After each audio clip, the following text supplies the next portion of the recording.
Neste momento nós vamos abrir a palavra do Senhor para expormos o santo evangelho do Senhor, e eu convido a igreja a abrirmos a palavra de Deus no evangelho que foi escrito pelo apóstolo Mateus, evangelho do Senhor, segundo a narrativa de Mateus, e dando continuidade à exposição do Sermão da Montanha. Abramos no capítulo 7, para lermos mais uma vez, já que na semana passada iniciamos a exposição desta sessão, Mateus 7, de 15 a 23.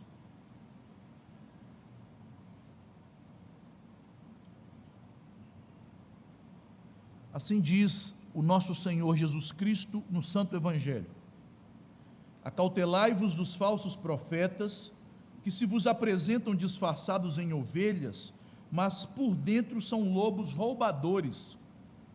Pelos seus frutos os conhecereis. Colhem-se porventura uvas dos espinheiros, ou figos dos abrolhos? Assim, toda árvore boa produz bons frutos, porém a árvore má produz frutos maus. Não pode a árvore boa produzir frutos maus, nem a árvore má produzir frutos bons. Toda árvore que não produz bom fruto é cortada e lançada ao fogo. Assim, pois, pelos seus frutos os conhecereis. Nem todo o que me diz Senhor, Senhor, entrará no reino dos céus, mas aquele que faz a vontade de meu Pai que está nos céus. Muitos, naquele dia, hão de dizer-me: Senhor, Senhor, porventura não temos nós profetizado em teu nome, e em teu nome não expelimos demônios, e em teu nome não fizemos muitos milagres? Então lhes direi explicitamente: nunca vos conheci, apartai-vos de mim, os que praticais iniquidade. Oremos. Senhor Deus, Pai bendito, abençoa, ó Deus, não somente a leitura, mas também a exposição da Tua palavra. Ilumina o Teu povo com o Santo Espírito da promessa, aclarando em nossas mentes o Teu Santo Evangelho, fazendo-nos compreender, fazendo-nos, Senhor, aquecer, aceitar este Evangelho e nos submetermos à Tua vontade. Conduz-nos, Senhor, ao arrependimento e à fé, e que por meio desta fé e arrependimento, que o Senhor nos conduza ao crescimento na graça, à maturidade espiritual. Senhor Deus, a Tua palavra é pura.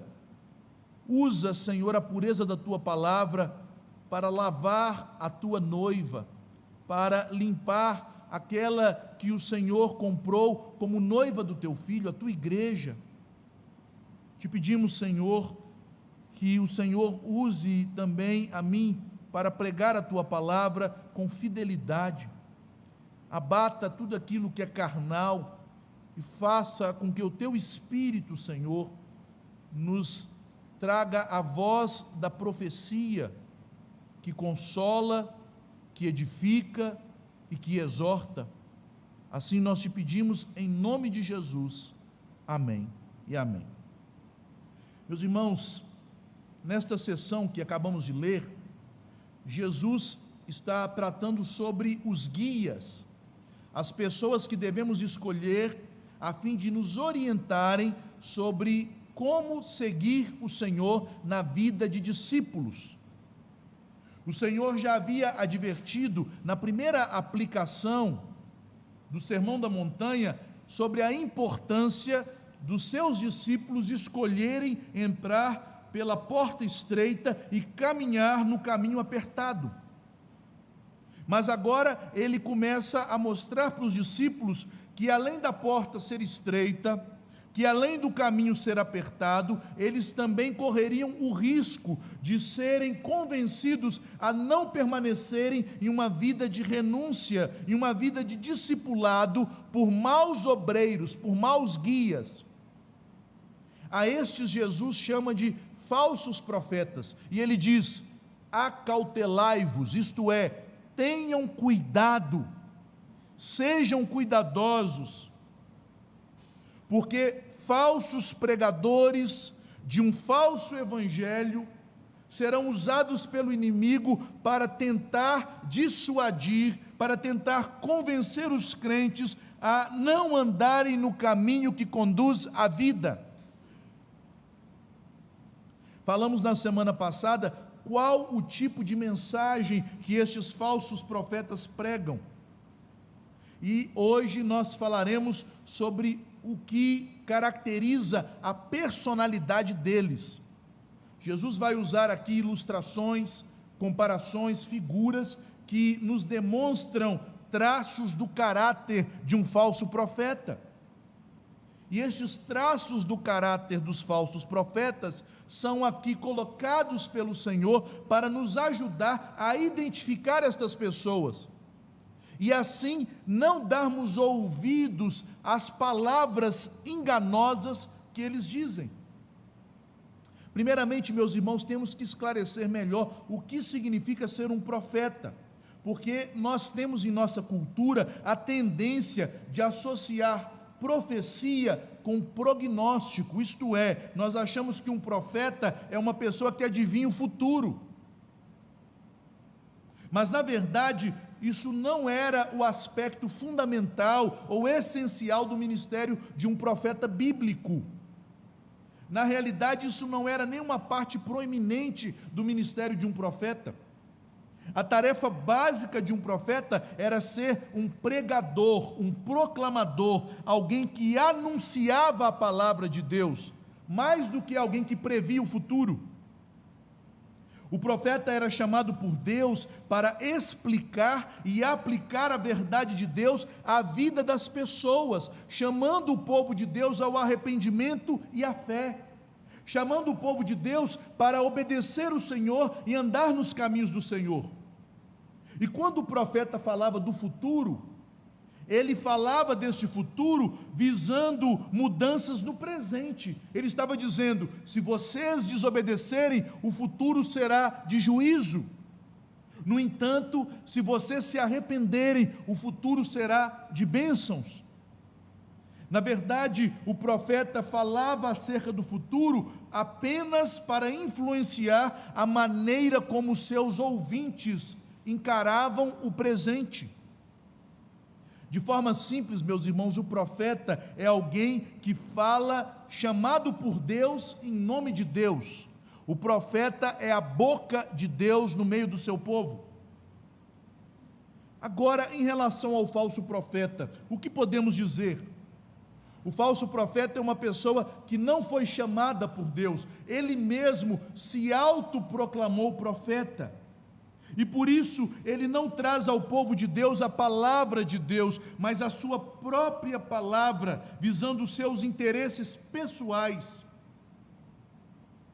Nós vimos a respeito da mensagem dos falsos profetas no sermão anterior que a tônica, a essência da mensagem não é propriamente o erro, a heresia, o desvio da verdade, mas é a mutilação do evangelho. Eles falam do evangelho apenas aquilo que vai agradar os seus ouvintes e atraí-los para as suas redes. Mas todos os aspectos doutrinários do evangelho, tudo aquilo na mensagem do evangelho que seria impopular, que confrontaria o modo de vida das pessoas, eles negligenciam, eles omitem. Diante disso, devemos então nos perguntar: meu irmão, você acha que é capaz de reconhecer um falso profeta de primeira, de imediato? Alguns cristãos parecem achar que podem fazer isso. No entanto, o que Jesus está nos dizendo aqui, que essa tarefa não é nada fácil. Na verdade, é uma tarefa difícil, porque os falsos profetas são mestres na camuflagem, eles são muito habilidosos em se fazer parecer aquilo que de fato eles não são. É por esta razão que essa aplicação, esta segunda aplicação do Sermão da Montanha, que nos alerta para os perigos de falsos profetas, é a maior das aplicações. É a que Jesus gasta mais tempo em tratar. Porque é difícil, meus irmãos, identificarmos uma pessoa fingida, que ela mente, que ela dissimula, que ela tenta, de todas as maneiras, mostrar uma realidade que não corresponde com o seu coração, para influenciar os outros, para enganá-los. É por esta razão que Jesus aponta pelo menos 5 características dos falsos profetas. Ele nos fala de sua mensagem, como vimos no sermão anterior, ele nos fala do seu caráter, ele nos fala das suas práticas ou modo de vida, ele também trata do tipo da ênfase ministerial deles, e por fim, o Senhor vai tratar sobre o destino dos falsos profetas. O falso profeta é um terrível inimigo para o progresso da nossa vida cristã, porque quando estamos andando no caminho apertado e as coisas ficam difíceis, ao invés de ele nos incentivar a perseverarmos na graça de Deus e na fé, ele tenta nos tirar dali e nos fazer andar pelo caminho largo.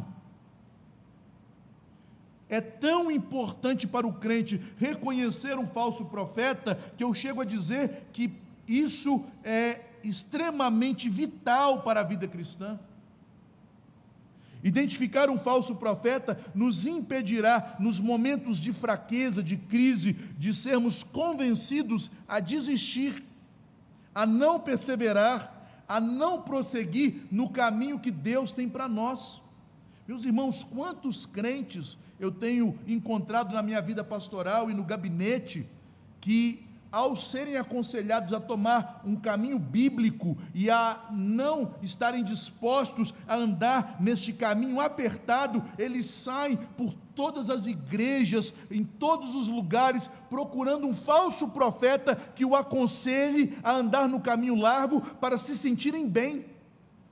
Eu sei que irmãos aqui já passaram por esse tipo de experiência, de aconselharem pessoas, de falarem da Bíblia para algumas pessoas, e elas, não satisfeitas com este caminho apertado, elas correm atrás de falsos profetas, que vão dizer: pode ir, vai dar tudo certo, Deus vai te abençoar nos seus planos. É um grande perigo que corremos, ainda mais quando estamos sensibilizados pela provação, pela dor, por momentos difíceis. Nós queremos ser afagados, consolados, queremos ser, de alguma maneira, colocados em uma posição de conforto, ao invés de perseverarmos no caminho que o Senhor nos colocou. Por isso, Jesus nos chama a termos cuidado e também a identificarmos estas pessoas e evitarmos ouvir os seus conselhos, a sua pregação e cairmos debaixo da sua influência. Mas quais seriam, melhor dizendo, os traços do caráter de um falso profeta? Jesus vai usar aqui 3 situações no texto para apontar para a personalidade de um falso profeta. Em primeiro lugar, ele faz uma comparação, ele os compara a lobos disfarçados de cordeiros. Em segundo lugar, Jesus faz uma metáfora, uma figura, em que ele os chama de árvores más. E em terceiro lugar, o Senhor cita a maneira como eles tratam o próprio Senhor no dia do juízo, declarando: Senhor, Senhor. Nesta primeira comparação, nesta símile, nessa comparação, o primeiro traço do falso profeta fica evidente. O Senhor Jesus nos diz que os falsos profetas são lobos roubadores disfarçados de ovelhas.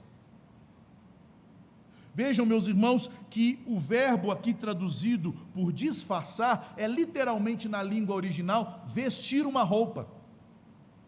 Então, eles são pessoas que usam uma fantasia, vestem uma roupa que esconde ou que tenta esconder aquilo que de fato eles são, como diz Jesus, por dentro eles são lobos, mas externamente eles se fantasiam de ovelha. Na verdade, queridos irmãos, a característica principal que o Senhor quer nos mostrar a respeito do caráter destes homens é que eles são pessoas dissimuladas, fingidas. O apóstolo Paulo alerta para o grande perigo dos falsos profetas, quando em Atos, no capítulo 20, ele exortando os presbíteros da igreja de Éfeso, ele diz que eles deveriam cuidar do rebanho, mas antes disso, eles deveriam cuidar da própria vida espiritual. Atentai para vós mesmos. Por quê? Porque é do meio da liderança da igreja que surgirão falsos profetas, lobos famintos, lobos vorazes, que haverão de devorar o rebanho. Esta figura usada por Jesus, então, sugere que falsos profetas não são pessoas sinceras, não são pessoas autênticas. Eles estão disfarçados, vestidos de algo que não corresponde àquilo que eles são por dentro. O que o Senhor deseja que entendamos, meus irmãos, é que falsos mestres são aquelas pessoas que parecem nunca terem problemas. Eles são sempre muito gentis, educados, amorosos, amigáveis e mansos. Já viu aqueles pregadores que eles te atraem muito mais pela maneira como eles são do que por aquilo que eles dizem? E infelizmente os crentes tendem a essa imaturidade. Eles ouvem mais os pregadores pelo que eles são do que porque eles dizem. Uma das coisas que eu mais aprendi na minha vida é distinguir o pregador da pregação. Se uma mula subir no púlpito e falar a palavra de Deus, eu ouço a palavra de Deus e baixo a cabeça. Mas os crentes tendem a associar a pregação à pessoa do pregador. E os falsos profetas, percebendo esta fraqueza humana, eles se fingem muito gentis, como se fossem pessoas que estão além, acima dos problemas normais. Pessoas extremamente meigas, afáveis, agradáveis, bondosas. Mas, meus irmãos, ninguém é assim o tempo todo. Ninguém é 100% bonzinho o tempo todo. Isso não passa, como Jesus está nos dizendo, uma espécie de veste, algo externo e superficial. Isso significa que falsos mestres são pessoas dissimuladas, parecem sempre que estão bem, como se quisessem vender algo, como se quisessem agradar o freguês. Esse tipo de situação no comércio é justa, é ética até. Um comerciante pode ter tido um péssimo dia, pode ter tido uma discussão com a sua esposa, pode ter tomado um calote de um comprador com muitos cheques sem fundos, mas ao atender o cliente, ele tem que atender com um sorriso simpático e com toda a paciência do mundo, não é assim? Isso faz parte do jogo do comércio. No entanto, estas coisas não são assim na vida espiritual. Pessoas que se mostram sempre afáveis, tratando a igreja como clientes e dizendo, se são clientes, o cliente sempre tem razão. Estas pessoas demonstram, na verdade, uma natureza dissimulada, tal como nos alerta o apóstolo Pedro, em 2 Pedro, no capítulo 2, versículo 1, quando ele diz, assim como no meio do povo de Israel surgiram falsos profetas, assim também haverá entre vós falsos mestres, os quais introduzirão heresias destruidoras, dissimuladamente. Este é o advérbio. Como eles fazem para destruir a igreja? Como eles fazem para perverter a doutrina? De forma dissimulada. Meus irmãos, eu nunca conheci um herege antipático. Geralmente os ortodoxos são um pouco mais antipáticos, já perceberam? Todos os hereges são pessoas extremamente agradáveis, porque eles são lobos disfarçados de ovelhas. Eles querem agradar e seduzir, porque eles desejam manipular os outros, através do uso de uma personalidade cativante, simpática. E como agem pessoas dissimuladas, fingidas? Pessoas que visam convencer os outros a fazerem a vontade deles. São pessoas manipuladoras. O manipulador te agrada, até o ponto que você diz não para ele, aí ele fecha a cara para você. Já perceberam que falsos profetas, líderes de igrejas heréticas, quando um membro diz não para ele, ele é escorraçado, ele é expulso? O que evidencia a natureza de lobo que eles têm. O apóstolo Paulo, ao argumentar acerca da autenticidade do seu ministério, em 1 Tessalonicenses, no capítulo 2, a partir do versículo 1, ele diz que os crentes de Tessalônica reconheciam que ele era um pregador genuíno da palavra e não um falso pregador, porque ele em seu ministério nunca ministrou motivado por engano, por maldade, por impureza, nem usou de linguagem de bajulação. O bajulador é aquele que sempre te agrada. Ele vai visitar, toma o café da irmã. Minha irmã, que café maravilhoso! Como você consegue fazer esse café? Não é Letícia, pastor. Que Letícia? Isso é uma arábica da melhor safra. Que casa linda! Como a senhora? Ele é sempre assim. Ele é bajulador. São estas as maneiras típicas de agir de um falso mestre. E o que leva estas pessoas a agirem assim? A forçarem tanto uma simpatia, a serem tão agradáveis, polidos e bondosos, ou se mostrarem desta forma? A Bíblia diz que é a sua natureza interior. Jesus diz que por dentro, em seu coração, eles escondem a sua natureza de lobos roubadores. Ou como diz o apóstolo Paulo aos presbíteros de Éfeso, em Atos 20, eles são lobos famintos, lobos vorazes.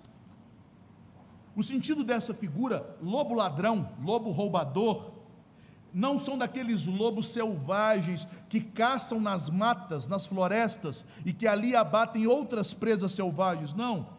São aqueles lobos sorrateiros que ficam em volta das propriedades e das fazendas, esperando que o pastor durma, e durante a noite ele invade os apriscos, ele entra pelo curral, ele se embrenha entre as ovelhas e captura uma ovelha incauta. São assim os falsos profetas, estrategistas que agem visando o seu próprio lucro pessoal. O ministério destes lobos ladrões e famintos está baseado apenas em um objetivo: satisfazer o seu eu. E para isto eles buscam status, reconhecimento, poder e dinheiro. As Escrituras descrevem os falsos profetas como homens gananciosos. Isso significa lobos ladrões, lobos roubadores, lobos vorazes, homens que fazem comércio da igreja e do povo de Deus. Eles vendem CD, DVD, camiseta, eles colocam a palavra fé no emblema e vendem por R$100 a camisa. Lobos devoradores, homens que buscam explorar o rebanho, retirando da igreja lucro financeiro, influência social, poder político. Em 2 Pedro, no capítulo 2, no versículo 3, Pedro diz o que motiva o ministério destes homens: movidos por avareza, que é amor ao dinheiro, farão comércio de vós com palavras fictícias, vão falar abobrinhas, falsidades, simplesmente para obter lucro da igreja. No Antigo Testamento, o profeta Zacarias, ele descreve os falsos profetas, e ele chama estes falsos profetas de pastores insensatos, pastores tolos. Ele diz o seguinte, em Zacarias 11:16: porque eis que suscitarei um pastor na terra, o qual não cuidará das ovelhas que estão perecendo, não buscará a desgarrada, não curará a que foi ferida, nem apacentará a sã, mas comerá a carne das ovelhas gordas e lhe arrancará até as unhas. Veja a voracidade deles, eles arrancam tudo. A pessoa ganha um salário mínimo, ele diz: não, se você der só o dízimo é pouco, dá o salário inteiro. Você não tem um carro, não, deixa a chave aqui. Me dá a escritura da sua casa. Eles arrancam até as unhas. É assim que eles fazem. Seu objetivo é explorar, é fazer da palavra de Deus um produto a ser comercializado, uma fonte de lucro. Os falsos mestres, conforme alerta o apóstolo em 2 Coríntios 2,17, eles querem mercadejar a palavra de Deus, porque a real intenção deles é apenas satisfazer o desejo ganancioso do seu coração. Sabe quem é o Deus que eles servem? Em Filipenses 3,19, o apóstolo Paulo diz: o Deus deles é a barriga, é o ventre. Eles servem os seus apetites carnais, o seu desejo por poder, por dinheiro, por luxúria, por prazer, por riqueza, por status, por belos carros, ostentação, aparência. Paulo diz em Filipenses 3,19, o Deus deles é o ventre, porque eles não buscam as coisas da glória, mas eles buscam as coisas terrenas. Judas então declara em Judas 16, que estes homens, eles são aduladores dos outros, por motivos interesseiros. Eles usam o evangelho para obter as coisas deste mundo, como se o ministério fosse fonte de lucro. E o apóstolo Paulo, orientando o jovem pastor Timóteo, em 1 Timóteo, no capítulo 6, de 6 a 10, ele diz: Timóteo, o ministério é fonte de lucro, em piedade. Se você conhece alguém que ficou rico no ministério, cuidado, você pode estar diante de um falso profeta. O ministério não é para enriquecer ninguém.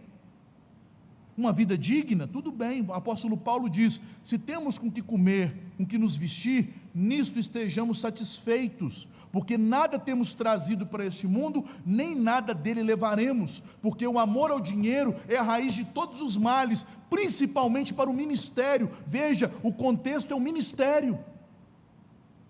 Em todas as áreas, o amor ao dinheiro, a avareza é raiz de males, mas no ministério ainda mais. E por causa desta cobiça, da cobiça do dinheiro, muitos pregadores sucumbiram. A Bíblia chega inclusive a nos dar um exemplo de um falso profeta no seio da igreja. Infelizmente, os crentes, mesmo lendo a palavra de Deus, não estudam a Bíblia atentamente.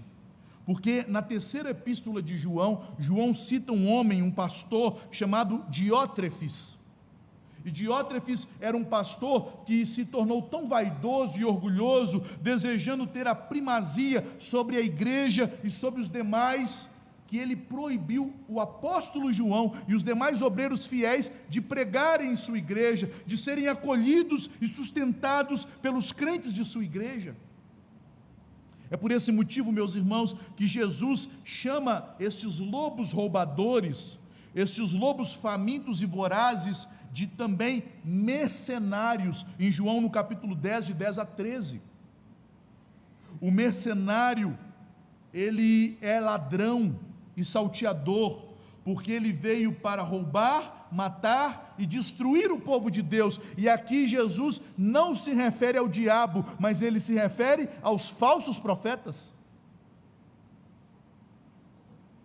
Quando a igreja é ameaçada por perigos, quando a igreja é confrontada pelo mundo, quando a igreja é invadida pela heresia, o que eles fazem? Eles são os primeiros a fugir, porque ele é mercenário e não pastor. Por isso, meus irmãos, o primeiro traço que marca o caráter de um falso profeta é que eles são lobos dissimulados, fingindo-se ovelhas, mas que fazem todo o seu ministério baseado em sua cupidez, em seu desejo por riquezas, em seu desejo de ostentação material. O Senhor então acrescenta uma segunda característica da personalidade deles, agora com uma figura, uma metáfora, dizendo que os falsos profetas são árvores más. Outra forma que o Senhor Jesus usa para identificá-los é esta: uma árvore com seus frutos. O fruto, nós sabemos, obviamente, é associado às obras que eles produzem, ao modo de vida que eles têm, à sua conduta e comportamento, e nós haveremos de analisar este fruto, a vida do falso profeta, na próxima semana, se Deus assim permitir. Mas aqui eu quero focalizar na personalidade deles, na natureza deles, na essência. Jesus diz: eles são árvores más. Mas não devemos nos focar aqui no substantivo, na árvore. Porque ao chamá-los de árvores más, Jesus não está falando de uma árvore enferma, de uma árvore doente, de uma árvore que por alguma enfermidade ou anormalidade não produz frutos. Não, é uma árvore perfeitamente normal. É uma árvore que tem o seu caule desenvolvido, que tem suas folhas, sua bela copa. No entanto, os frutos que ela produz não são frutos bons para o consumo. Não alimentam, não sustentam, não trazem nada de bom. É por isso que eles são árvores más. O que Jesus focaliza não é o substantivo árvores, mas é o termo que serve para adjetivar o substantivo. Os falsos profetas são maus. E a palavra má aqui, a maldade deles, não diz respeito a alguma vilania, que eles são pessoas terríveis, sociopatas, homens cruéis. Não é propriamente isto que o Senhor quer que entendamos. Mas a palavra mal significa que a natureza deles não foi restaurada. Eles ainda estão ligados à natureza adâmica, ao velho homem. Não são propriamente uma humanidade doente ou sem vigor, mas uma humanidade que jaz no pecado. A árvore má produz os seus frutos, mas estes frutos são corrompidos pela sua natureza, que também é má, já que eles não conhecem a graça de Deus. Diante disso, o grande pregador Lloyd Jones caracteriza da seguinte maneira estes falsos profetas. Ele diz que o falso profeta é alguém, abre aspas, que tenta fazer-se passar por crente, adicionando certas coisas à sua vida, ao invés de tornar-se uma nova criatura, ao invés de receber a vida eterna no íntimo do seu coração, e ao invés de receber a transformação de sua própria natureza interna, mediante o novo nascimento, segundo a imagem do próprio Senhor Jesus. Em outras palavras, queridos irmãos, falsos profetas são pessoas que não foram realmente convertidas. Eles podem ter toda a aparência de serem crentes, falarem coisas da Bíblia, falarem do Evangelho, demonstrarem uma convicção e até mesmo simularem uma intimidade com Deus, mas eles não nasceram de novo. Eles são árvores más.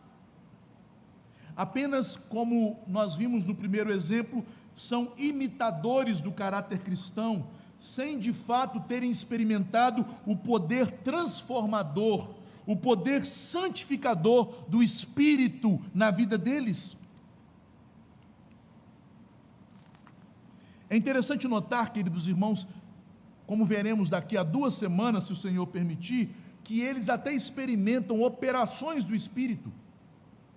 Eles expulsam demônios, eles profetizam, eles fazem milagres, mas embora experimentem operações do Espírito, tal como Balaão experimentou, porque profetizou em nome de Deus, tal como Judas experimentou, porque a Judas, como aos demais apóstolos, foi dado a autoridade para operar milagres, eles não são transformados pelo Espírito.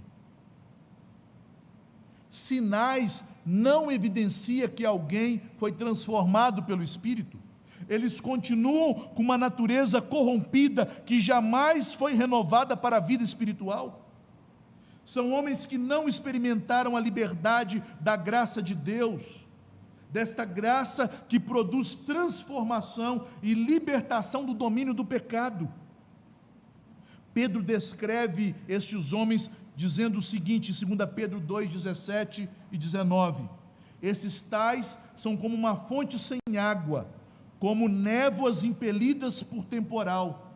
Eles prometem aos outros liberdade, quando eles mesmos são escravos da corrupção, do pecado, pois aquele que é vencido fica escravo do vencedor. Meus irmãos, homens que são escravizados pelo pecado, se estão à frente do ministério, é porque não foram chamados para o ministério. Judas declara sobre eles: são homens ímpios que transformam em libertinagem a graça de nosso Deus, por terem uma natureza corrompida, por terem, portanto, uma vida ainda escravizada por alguns pecados que eles têm que manter ocultos. Eles começam a usar a doutrina da graça como forma de escudo para se defenderem. Quantos pastores que caem em adultério e a primeira coisa que eles fazem é falar: Davi também caiu. Que pilantragem, não é verdade? Que maldade!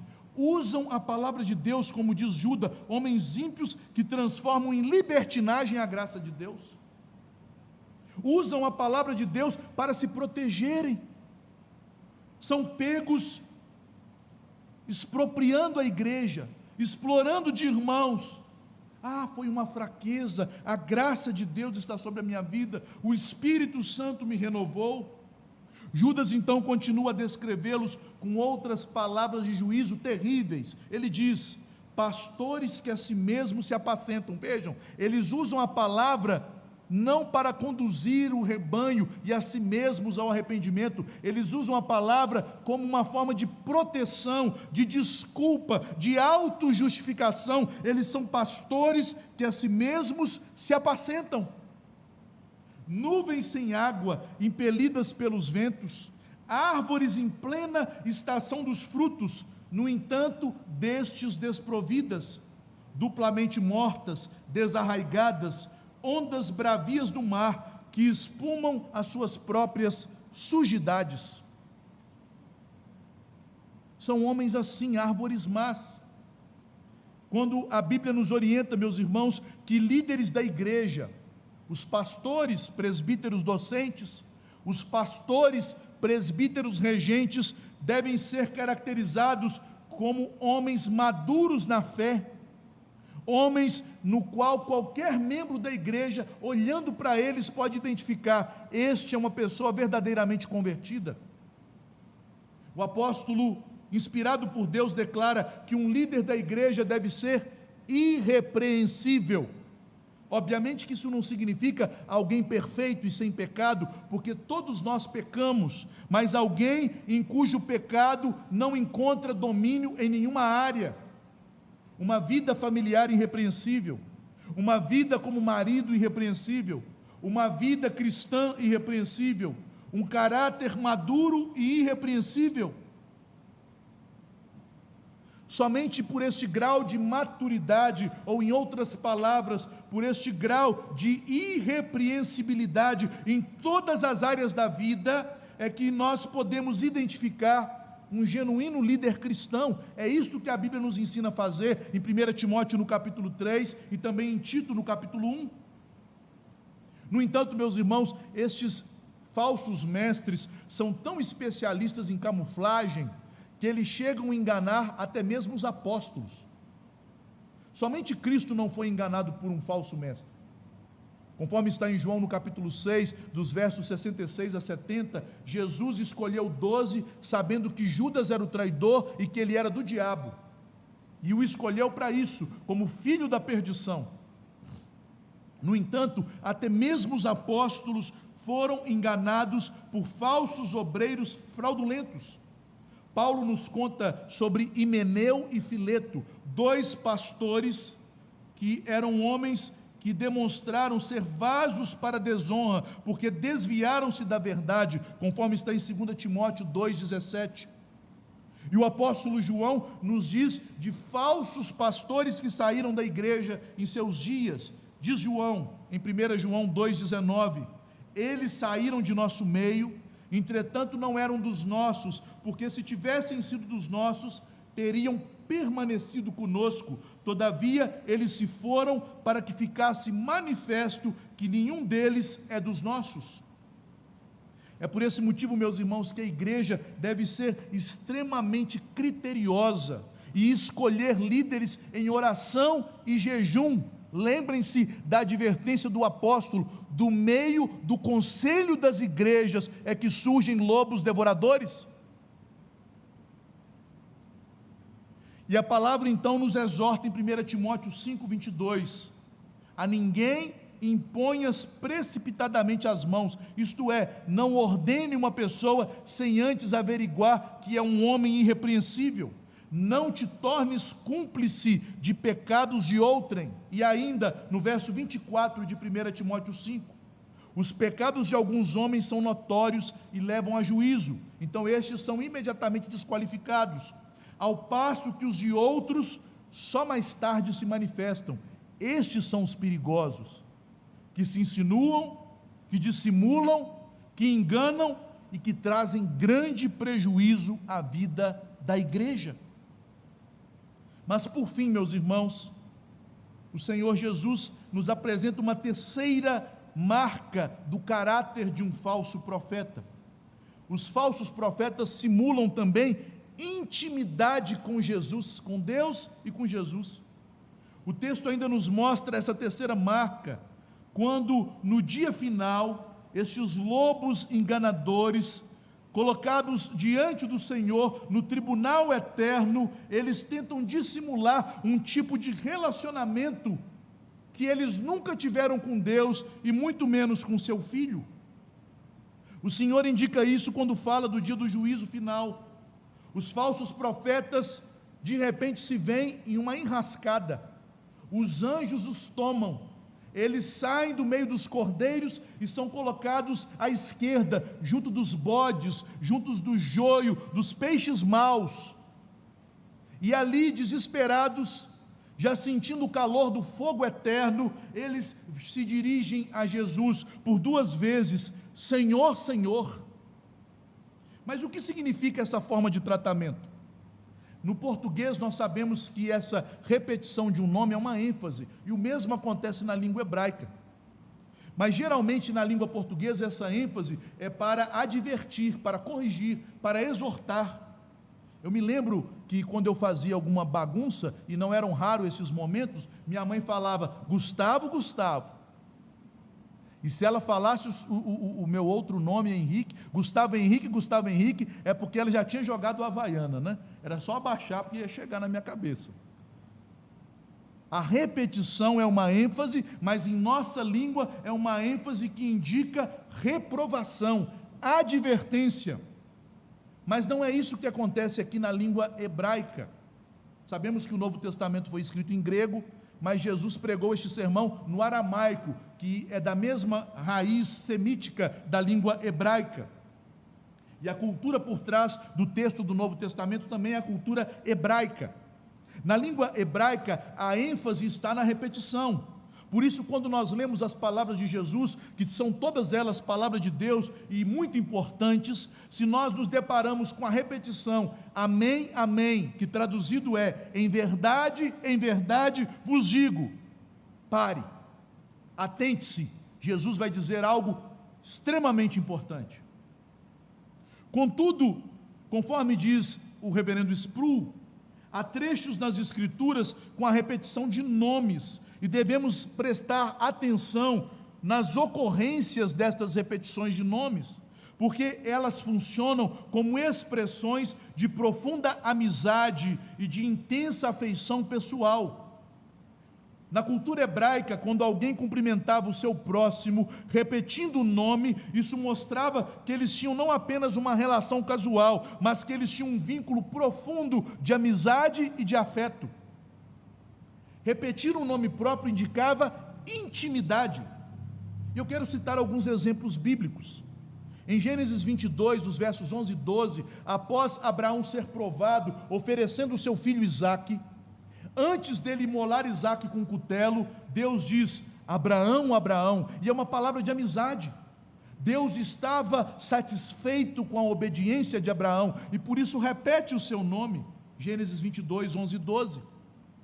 Quando Jacó recebe a notícia dos seus filhos, que voltaram segunda vez do Egito com os cereais, de que José estava vivo e de que ele era o governador do Egito, Jacó, então, velho, decide ir para o Egito encontrar-se com José, mas antes o Senhor aparece a Jacó à noite. E em Gênesis 46, verso 2, Deus diz: Jacó, Jacó, não temas em descer para o Egito, porque ali eu te multiplicarei. Veja, palavras de intimidade, de bênção, de promessas. Assim também foi na vocação de Moisés. Quando o Senhor chamou Moisés para ser o libertador do povo e apareceu a ele no Monte Sinai, no meio da sarça ardente, Deus diz: Moisés, Moisés, tira as sandálias dos pés, porque o lugar em que estás é terra santa. Êxodo 3, 4 e 5. O mesmo também se dá na vocação do jovem Samuel, quando o Senhor o chama: Samuel, Samuel. 1 Samuel 3, 10. Davi demonstra afeto pelo seu filho morto, Absalão, dizendo: meu filho Absalão, meu filho Absalão, segundo Samuel 18, 33.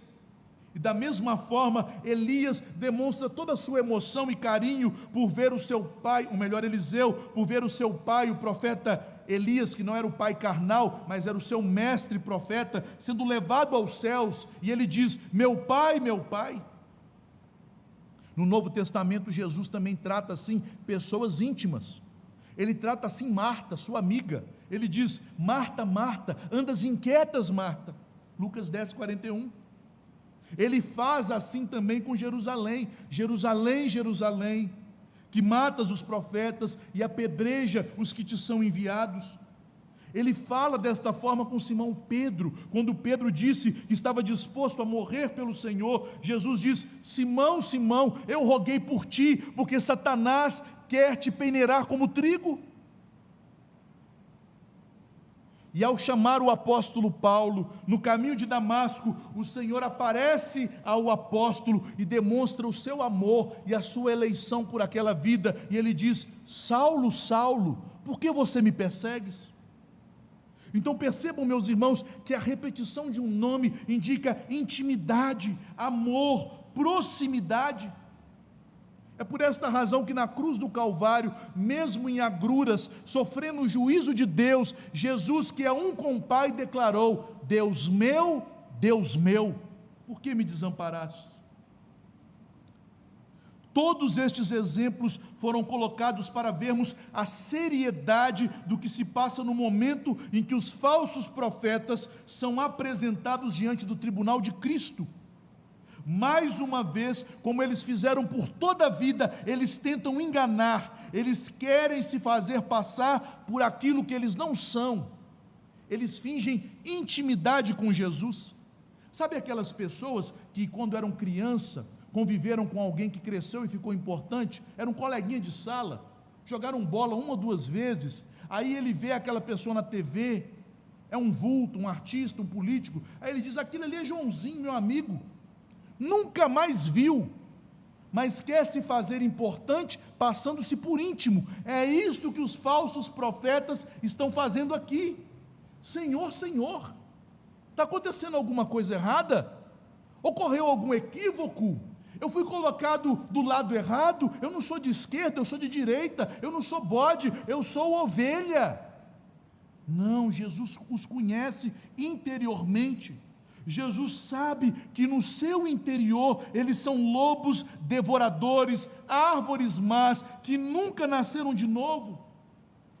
Eles dizem para Jesus: querido Jesus, meu amigo, está ocorrendo um terrível engano aqui, eu fui colocado entre os bodes, eu fui separado das ovelhas, mas veja, eu sou o seu amigo, eu tenho sido usado pelo Senhor no meu ministério.